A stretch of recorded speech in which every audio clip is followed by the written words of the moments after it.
So 90% is the critical threshold.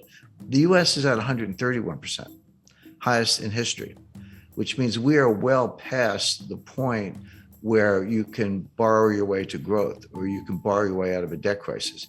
And we were heading for a debt crisis. So the way it works is raise interest rates, tighten money, reduce the balance sheet, et cetera, get unemployment up. It doesn't sound like a desirable goal, but that's what it takes. And that's what happened in 1982. Get unemployment high enough so people are buying hamburger instead of steak. They're buying, whatever's the least expensive thing on the shelf, day-old bread instead of new bread, or they're not buying gasoline because they're not going to work, et cetera. That will bring prices down, but at a very high cost, which we just talked about, which is high unemployment and lower productivity. Meanwhile, the U.S. debt keeps going up. We haven't really talked about the debt. That part of it looks like 1981. But if you throw in a global financial crisis, then it starts to look more like 2008. Yeah, well, that's like a glacier. Glaciers are extremely powerful, but they move extremely slowly. There's some exceptions, but they kind of like, an inch a year, a couple inches a year, but they move mountains. I mean, they create rivers, they create canyons, they move mountains. They're extremely powerful, but slow. That's a good metaphor for the impact of debt. And when I talk about debt, in particular with the United States, but you can apply this to any country, I focus on the debt to GDP ratio, because you can't really talk about debt in isolation without thinking about the capacity to pay the debt.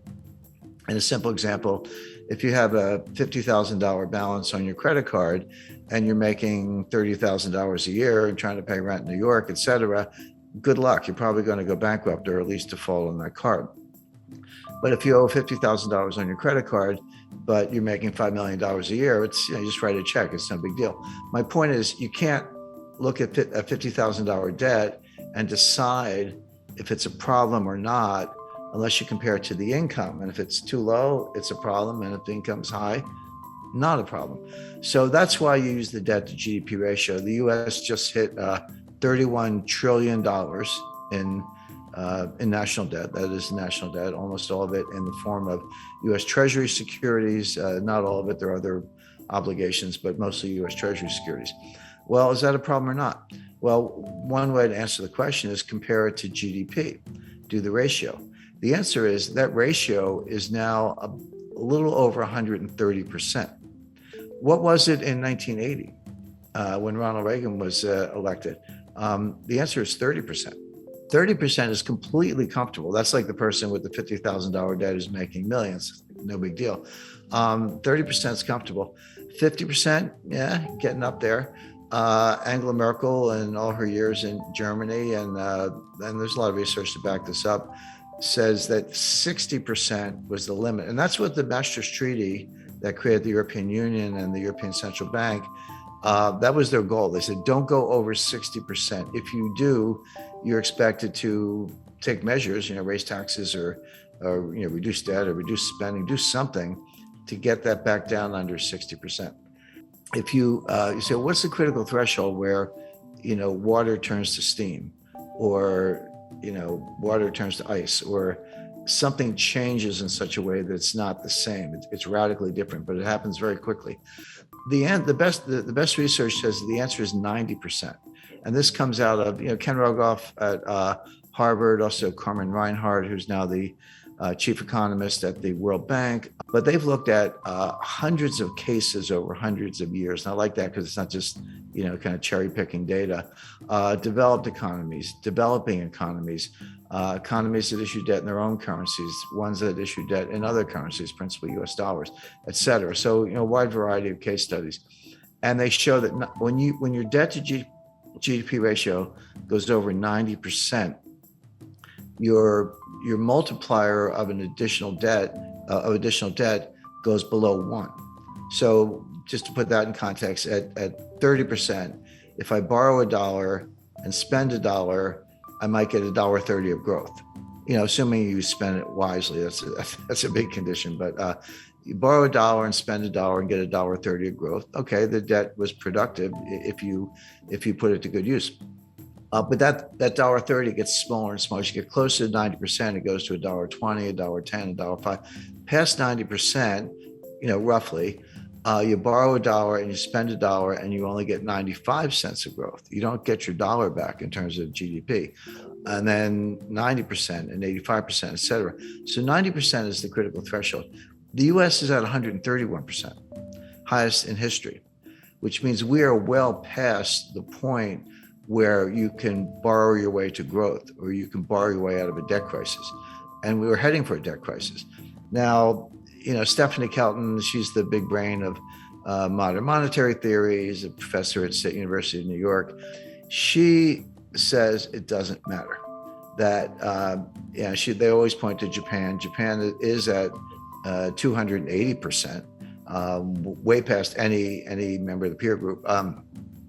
China's probably higher. China's a little more opaque because they are, but also they don't have as much national debt. If you look at the national debt to GDP, it's modest, but they have an enormous amount of provincial debt, and the banking system is owned by the government or controlled by the government.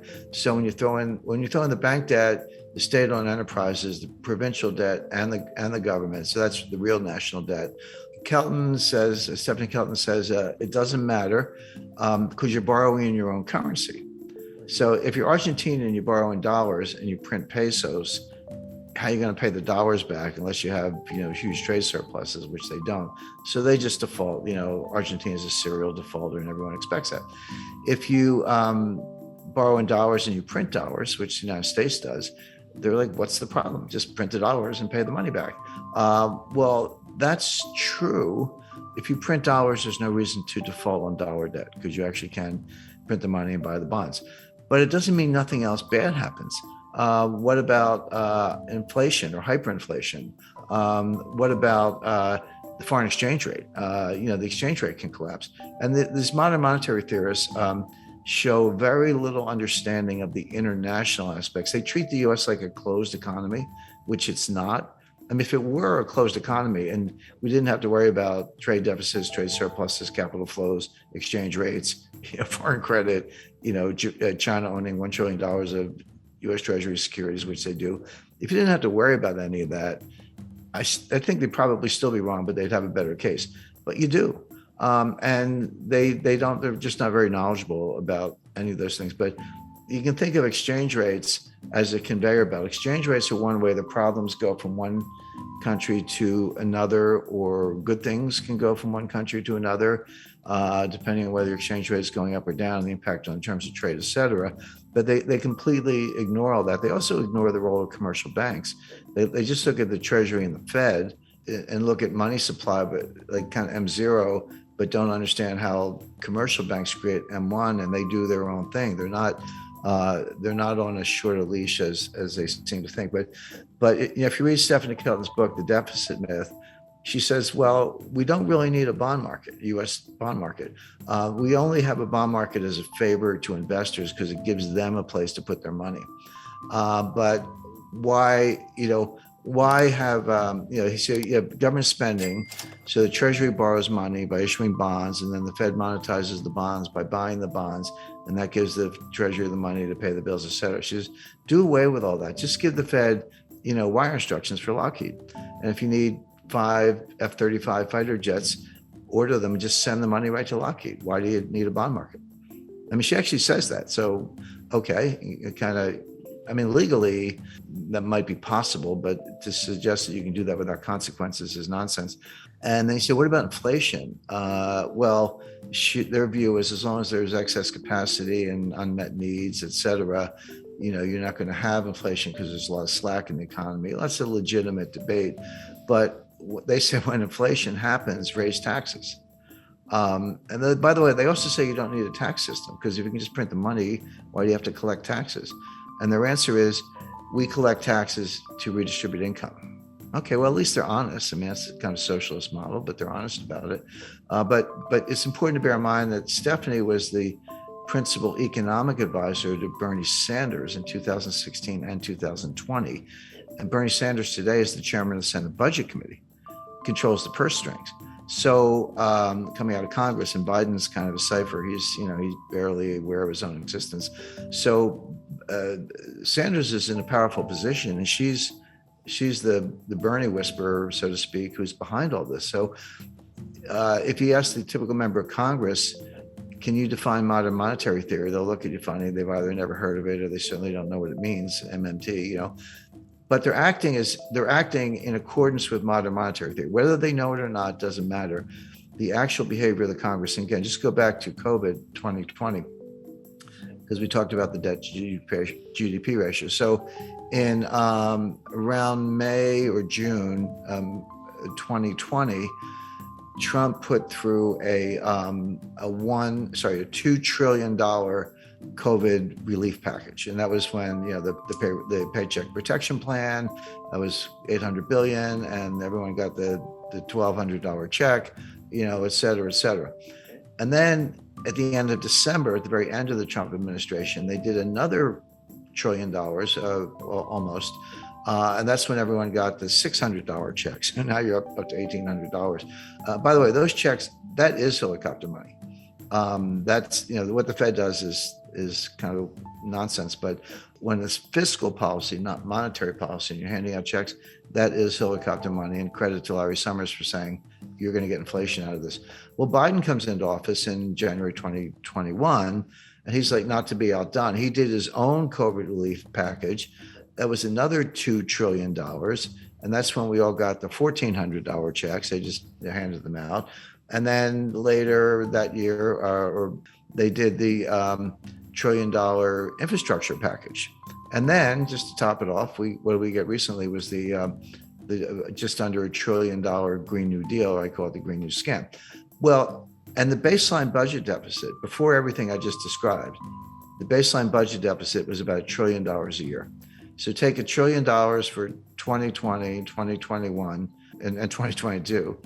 Add on, $2 trillion for Trump's first package, $1 trillion for his second one, $2 trillion for Biden's first package, $1 trillion for the Green New Scam, and I think $1 trillion for infrastructure. That's $7 trillion on top of the $2 trillion baseline budget deficit. So that's $9 trillion piled on top of what was at the time about a $21 trillion national debt. So that's how we got to 30 trillion. That's how the ratio went from 106 to 131. These numbers are mind-boggling, and MMT says it doesn't matter. But it does matter, and it shows up the way I described earlier, which is it slows growth. You don't get growth. So best case for the U.S. is very slow, weak growth, which we saw from 2009 to 2019. Worst case is you throw a recession on top of that, which we're heading for, and the U.S. will be in fiscal distress.